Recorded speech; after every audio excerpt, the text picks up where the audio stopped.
আসসালামু আলাইকুম রহমতুল্লাহি বারাকাতুহু। বাংলাদেশের নিজস্ব প্রতিরক্ষা ব্যাপারে একটু আলাপ করতে চাচ্ছি।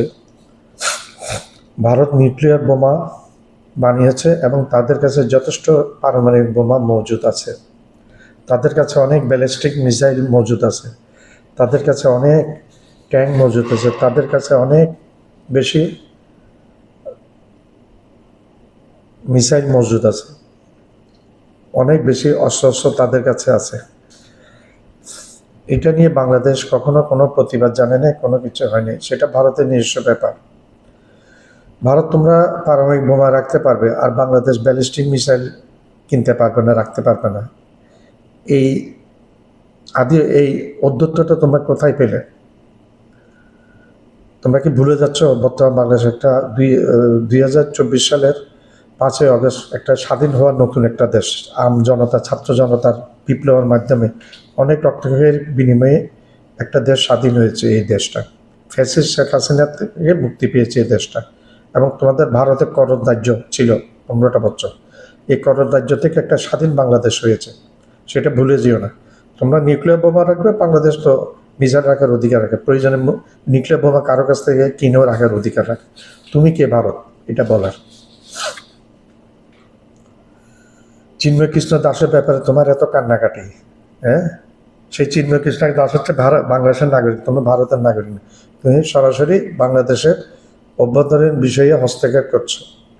তুমি মোদির বিরুদ্ধে আন্তর্জাতিক আদালতে মামলা হওয়ার প্রয়োজন আছে, যেভাবে তুমি নগ্ন হস্তক্ষেপ করছো একটা স্বাধীন দেশের বিরুদ্ধে। তোমাদের এখানে প্রচুর সংখ্যালঘু অত্যাচার হচ্ছে। মুসলমানদেরকে কাশ্মীরে প্রতিনিয়ত তুমি মোদি এবং অমিত শাহ মারতেছ। তোমরা ভারতীয় সৈন্যরা গুলি করে মারছ। হায়দ্রাবাদকে তোমরা 4 দিনের যুদ্ধের মাধ্যমে তোমরা হায়দ্রাবাদকে নিয়ে নিচ্ছ। 2000-এর উপর মুসলমানকে মেরেছ। তখন সারা ভারতের মধ্যে তোমরা সংখ্যালঘু মুসলমানদেরকে নির্যাতন করছো। এই তোমরা মসজিদগুলা ভেঙে ভেঙে তোমরা মন্দির নির্মাণের প্রচেষ্টা চালাচ্ছ। মসজিদগুলাকে বেছে বেছে টার্গেট করে তোমরা বলছো সেখানে প্রতিমা আছে। তোমরা সেটা করছো। যদি আমরা বাংলাদেশের মুসলমানরা আমরা সাম্প্রদায়িক না, আমরা সহনশীল। আমরা নবীজির আদর্শে আদর্শিত মানুষ। আমরা মুসলমানরা যেভাবে আমাদের নিরাপত্তা থাকবে এখানে, হিন্দু, বৌদ্ধ, খ্রিস্টান সবার একই রকম নিরাপত্তা থাকবে। মুসলমানদের 100% অধিকার আছে, হিন্দু, বৌদ্ধ, খ্রিস্টানেরও 100% অধিকার আছে এখানে। এটা ইসলাম ধর্ম সেটা শিখায়, যেটা হিন্দু ধর্ম তোমাদেরকে শিখায় না, অথবা শিখিয়েছে তোমরা শিখতে পারো না। কট্টর মুসলিম বিদ্বেষী মোদি, অমিত শাহ, রাজনাথ সিং, আদিত্যনাথ, এগুলো হচ্ছে চরম মুসলিম বিদ্বেষী। তুমি মোদিরে আমি একটা প্রশ্ন করি, এত মুসলিম বিদ্বেষী তুমি এই পা ধরে সালাম করতে কেন যাও সৌদি বাদশাকে? পা চাটো কেন এখানে গিয়ে? ভিক্ষার জুলি নিয়ে এখানে যাও কেন সৌদি আরবে, মিডিল ইস্টে? লজ্জা লাগে না তোমার?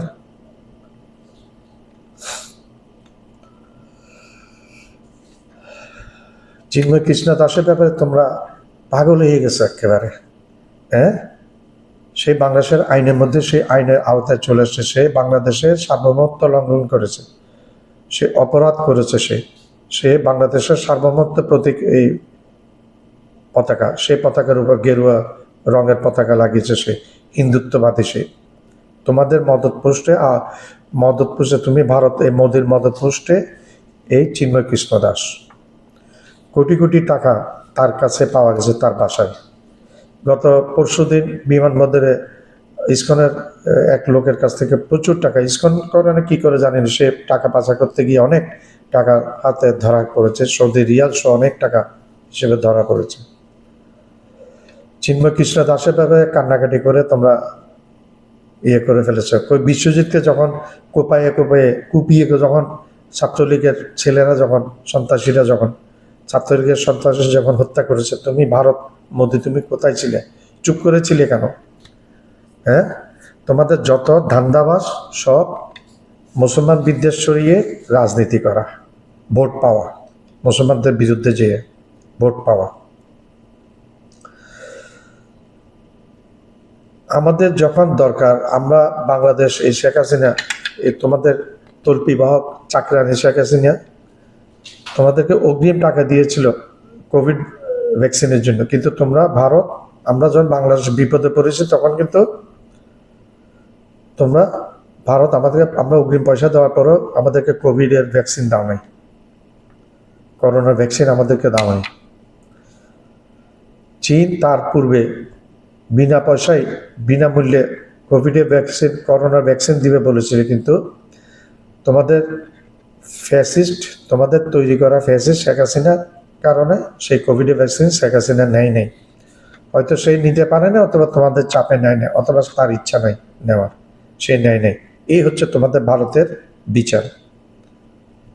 আমাদের পেঁয়াজে যখন লাগে তখন তোমরা পেঁয়াজটা বন্ধ করে দাও। তো তোমরা পেঁয়াজ বন্ধ করে দাও, বাংলাদেশ পাকিস্তান থেকে পেঁয়াজ আনবে। হ্যাঁ, তোমরা বলছো বাংলাদেশ না খেয়ে মরবে।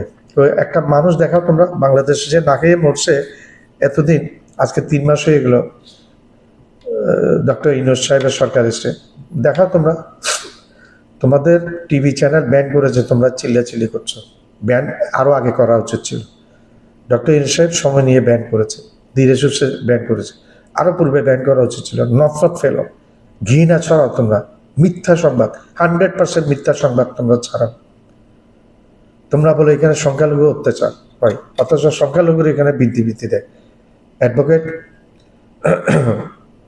গৌরাঙ্গ প্রামাণিক, উনি হিন্দু পরিষদের সেক্রেটারি, উনি বলেছেন বাংলাদেশে এই হিন্দুরা নির্যাতিত হয় আওয়ামী লীগ সরকারের সময় সবসময় বেশি। তোমরা বলো এখানে হিন্দুরা নির্যাতিত হচ্ছে, অথচ ভয়েস অফ আমেরিকার একটা প্রতিবেদন প্রকাশ করেছে, সেই প্রতিবেদনে ভয়েস অফ আমেরিকা বলেছে বাংলাদেশে হিন্দুরা, বাংলাদেশের ইতিহাসে সব সময়ের মধ্যে বাংলাদেশের হিন্দুরা বর্তমানে সবচেয়ে নিরাপদে আছে। তোমার প্রতিবেদন সত্য না ভয়েস অফ আমেরিকার প্রতিবেদন সত্য? ভয়েস অফ আমেরিকার সাথে তোমাদের তুলনা চলে? তোমাদের ফালতু মিডিয়া, বোগাস মিডিয়া, একটা বাঁদর একটাকে রাখিয়েছ তোমরা, নাচে নেচে মিথ্যা সংবাদ, সব মিথ্যা খবর দেয়, নাচে একটা গোপাল ভাঁড় রাখেছ। লজ্জা লাগে তোমাদের? তোমাদের মান, সংবাদের মান কোথায় পড়ে গেছে? লজ্জা লাগে?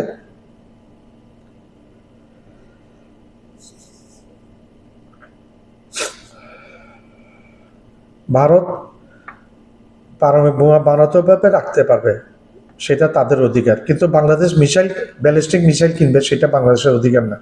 ছেড়ে দাও এই সমস্ত দাদাগিরি, ছেড়ে দাও।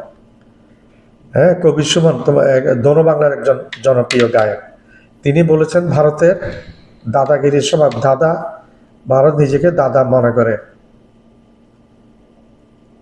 ভারত নিজেকে দাদা মনে করে, কবির সুমন বলেছে। চীনের বাংলাদেশের ক্ষেত্রে, নেপালের ক্ষেত্রে, শ্রীলঙ্কার ক্ষেত্রে, এই জন্য এই দেশগুলা ভারতের সাপোর্ট হারিয়েছে, ভারতকে পছন্দ করে না এখন। চরম একটা হিন্দু সংখ্যাগরিষ্ঠ দেশ নেপাল, আমরা না বাবা মুসলমান সংখ্যাগরিষ্ঠ, নেপাল একটা চরম সংখ্যাগরিষ্ঠ হিন্দু সংখ্যাগরিষ্ঠ একটা দেশ। সেই দেশে পর্যন্ত তোমাদেরকে পছন্দ করে না। তোমাদের এই সীমানা পিলা পর্যন্ত নেপালে পুলিশ উঠিয়ে নিয়েছে, আমরা ভিডিওতে দেখেছি। তোমরা পারমাণবিক বোমা রাখতে পারবে, আর আমরা ব্যালিস্টিক মিসাইল রাখতে পারবো না। আমরা প্রয়োজনে পারমাণবিক বোমা রাখবো, পারমাণবিক বোমা কিনবো আমরা প্রয়োজনে, শুধু ব্যালিস্টিক মিসাইল না, শুধু রাফায়েল অস্ত্র না, শুধু কোরিয়া থেকে এই অত্যাধুনিক রাইফেল না, আমরা প্রয়োজনে পারমাণবিক বোমা কিনবে বাংলাদেশ।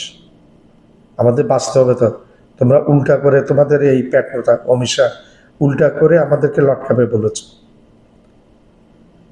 কয়েকটা পারমাণবিক বোমা বাংলাদেশ রাখতে পারলে তোমাদের সব চিল্লাচিল্লি ঠান্ডা হয়ে যাবে। এই যুক্তি কোথায় থেকে দেখো? তোমরা পারমাণবিক বোমা রাখতে পারবে, আর আমরা ব্যালিস্টিক মিসাইল কিনতে পারবো না।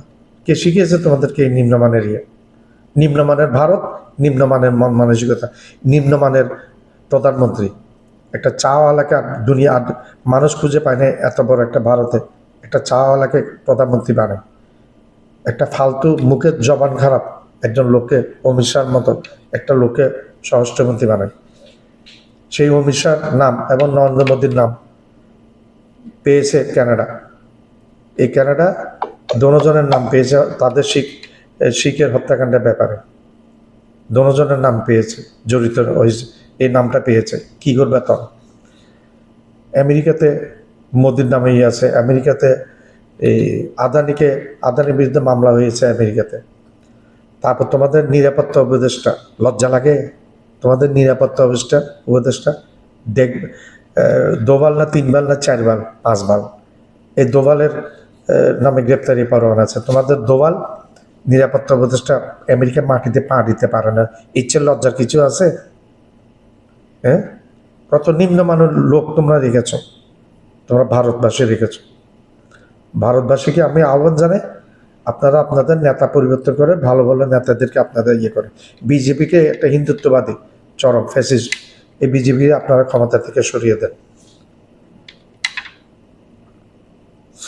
বাংলাদেশ মিসাইল কারখানা বানানোর অধিকার রাখে, পাকিস্তান কেন?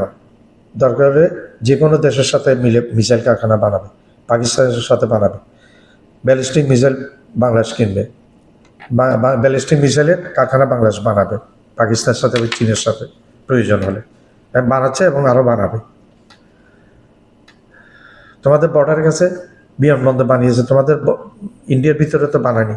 তুমি কি বাধা দেওয়ার কথা শুনেছে? তোমাদের কথা শুনবে না বাংলাদেশ, পরিবর্তিত বাংলাদেশ মনে রেখো। এই দেশটা একটা 9 মাসের রক্তকে যুদ্ধ মাধ্যমে স্বাধীন হওয়া একটা দেশ। যুদ্ধ কি জিনিস কীভাবে করতে সেটা বাঙালিরা জানে, সে অভিজ্ঞতা তোমাদের ভারতীয়দের নেই, সে অভিজ্ঞতা পাকিস্তানিদেরও নেই। বাংলাদেশ শাহিন 1 মিসাইল রাখবে, ব্যালিস্টিক মিসাইল রাখবে না, শাহিন 2 ব্যালিস্টিক মিসাইল, সেটা বাংলাদেশের অভ্যন্তরীণ ব্যাপার। বাংলাদেশ যেটা ইচ্ছা সেটা রাখবে, প্রয়োজনে বলছি তো আগে পারমাণবিক বোমাও রাখবে। তুমি হুমকি দেওয়াকে উল্টায় ঝুলে মারবে। হ্যাঁ, নিজেদের প্রতিরক্ষার জন্য বাংলাদেশ নিজের প্রতিরক্ষার জন্য ড্রোন এবং মিসাইল রাখার ক্ষমতা রাখে, এটা বাংলাদেশের সম্পূর্ণ নিজস্ব ব্যাপার। তুমি ভারত কে বলার? তুমি কি, তোমার কি অধিকার আছে বলার?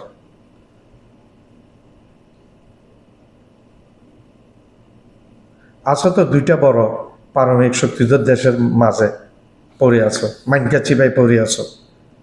হ্যাঁ, বাংলাদেশ আক্রমণের হুমকি দেখাও।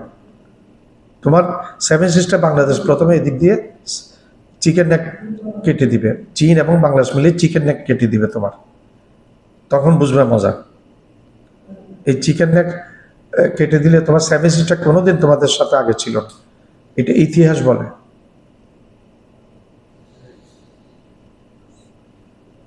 মুঘল পূর্ববর্তী কোনো সময় এই 7 সিস্টার ভারতের সাথে ছিল না। আমরা এখনো মনে করি এগুলো ভারতের অংশ না, আমরা মনে করবো যৌক্তিক কারণ আছে মনে করার। কাশ্মীরে অনবরত মুসলিম মারছ তোমরা, সেগুলোর কোনো খবর নেই। নিজের চরকা আগে নিজের তেল দাও। একদিন তুমি নরেন্দ্র মোদীকে কাঠগড়ায় উঠতে হবে, এটা আল্লাহর বিধান। শেখ হাসিনাকে যেভাবে পালিয়ে করতে হয়েছে, তোমার একদিন পরিণতি সেরকম হবে, কাঠগড়ায় তোমাকে উঠতে হবে। মণিপুর হত্যাকাণ্ড করছো, এখানে গির্জার পর গির্জা তোমরা ধ্বংস করছো, জ্বালিয়ে দিচ্ছ। তোমরা বলছো বাংলাদেশ ভারতীয় চ্যানেল বন্ধ করেছে, আরো আগে বন্ধ করা দেওয়া উচিত একটা কাজ করেছে। ফালতু মিথ্যা ছাড়া কিচ্ছু নেই, বোগাস বাংলাদেশ বিরোধী প্রচারণা শুধু বন্ধ করেছে, একদম ভালো করেছে।